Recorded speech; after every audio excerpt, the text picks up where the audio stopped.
Complete Works of Swami Vivekananda. Volume 5. Interviews. An Indian Yogi in London. The Westminster Gazette, 23rd of October, 1895. Indian philosophy has in recent years had a deep and growing fascination for many minds, though up to the present time its exponents in this country have been entirely Western in their thought and training, with the result that very little is really known of the deeper mysteries of the Vedanta wisdom, and that little only by a select few. Not may have the courage or the intuition to seek in heavy translations, made greatly in the interests of philologists, for that sublime knowledge which they really reveal to an able exponent brought up in all the traditions of the East. It was therefore with interest and not without some curiosity, writes a correspondent, that I proceeded to interview an exponent entirely novel to Western people in the person of the Swami Vivekananda, an actual Indian yogi, who has boldly undertaken to visit the Western world to expand the traditional teaching which has been handed down by ascetics and yogis through many ages, and who, in pursuance of this object, delivered a lecture last night in the Prince's Hall. The Swami Vivekananda is a striking figure with his turban, or mitre-shaped black cloth cap, and his calm but kindly features. On my inquiring as to the significance, if any, of his name, the Swami said, "Of the name by which I am now known, Swami Vivekananda, the first word is descriptive of a sannyasin, or one who formally renounces the world, and the second is the title I assumed, as is customary with all sannyasins. On my renunciation of the world, it signifies, literally, the bliss of discrimination."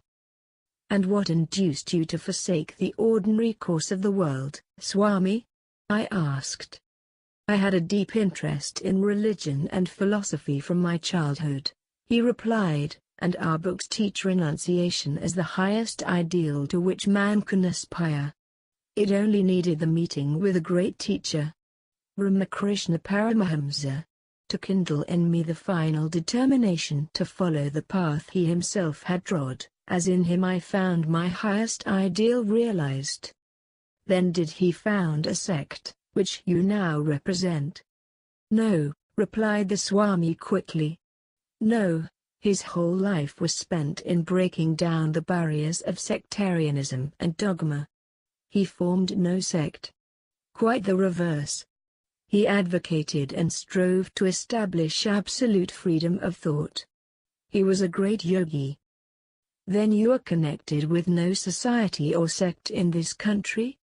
"Neither Theosophical nor Christian Scientist, nor any other?" "None whatever," said the Swami in clear and impressive tones. His face lights up like that of a child. "It is so simple, straightforward and honest. My teaching is my own interpretation of our ancient books, in the light which my master shed upon them. I claim no supernatural authority. Whatever in my teaching may appeal to the highest intelligence and be accepted by thinking men, the adoption of that will be my reward. All religions," he continued, "have for their object the teaching either of devotion, knowledge, or yoga, in a concrete form. Now, the philosophy of Vedanta is the abstract science which embraces all these methods, and this it is that I teach, leaving each one to apply it to his own concrete form. I refer each individual to his own experiences, and where reference is made to books, the latter are procurable, and may be studied by each one for himself. Above all, I teach no authority proceeding from hidden beings speaking through visible agents, any more than I claim learning from hidden books or manuscripts. I am the exponent of no occult societies, nor do I believe that good can come of such bodies. Truth stands on its own authority, and truth can bear the light of day." "Then you do not propose to form any society, Swami?" I suggested. "None, no society whatever.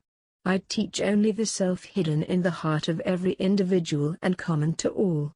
a handful of strong men knowing that self and living in its light would revolutionize the world. Even today, as has been the case by single strong men before each in his day. "Have you just arrived from India?" I inquired. For the Swami is suggestive of Eastern suns. "No," he replied, "I represented the Hindu religion at the Parliament of Religions held at Chicago in 1893. Since then I have been traveling and lecturing in the United States. The American people have proved most interested audiences and sympathetic friends, and my work there has so taken root that I must shortly return to that country." "And what is your attitude towards the Western religions, Swami?" "I propound a philosophy which can serve as a basis to every possible religious system in the world, and my attitude towards all of them is one of extreme sympathy. My teaching is antagonistic to none. I direct my attention to the individual, to make him strong, to teach him that he himself is divine, and I call upon men to make themselves conscious of this divinity within. That is really the ideal, conscious or unconscious, of every religion." "And what shape will your activities take in this country?"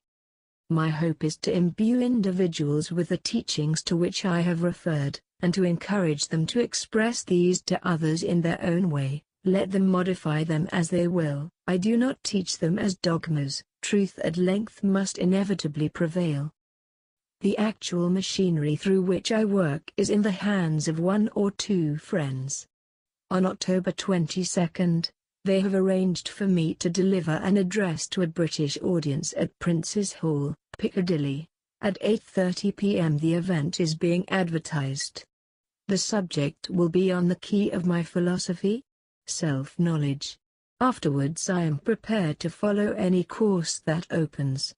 To attend meetings in people's drawing rooms or elsewhere, to answer letters, or discuss personally.